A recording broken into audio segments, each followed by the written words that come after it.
Termination of an S-corporation election.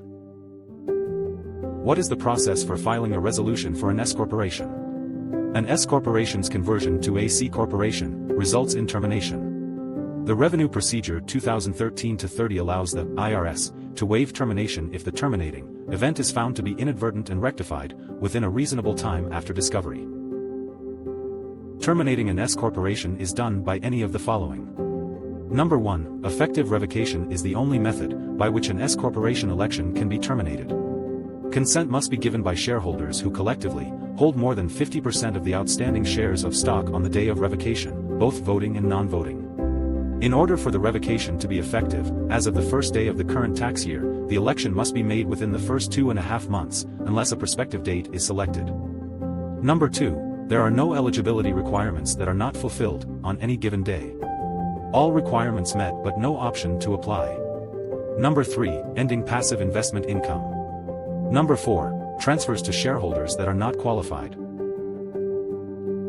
What is the effective date for the termination? The termination becomes effective on the date of the disqualifying event, with the exception of when a passive investment income (PII) termination happens. In 3 consecutive tax years, the corporation is deemed to have both Subchapter C earnings and profits and PII, which stands for passive investment income that exceeds 25% of gross receipts, which is called passive investment income termination.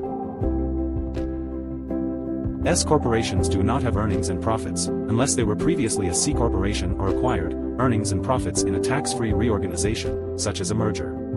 Passive investment income termination takes place at the start of the 4th tax year.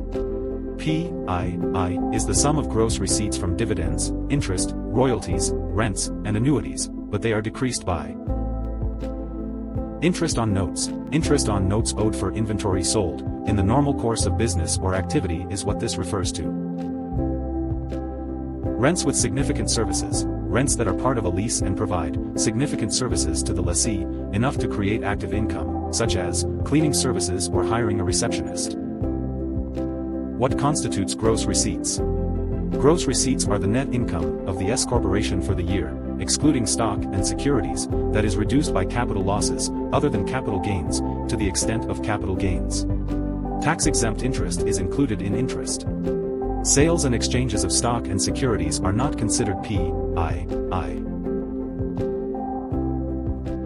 The stockholder's status when termination takes effect.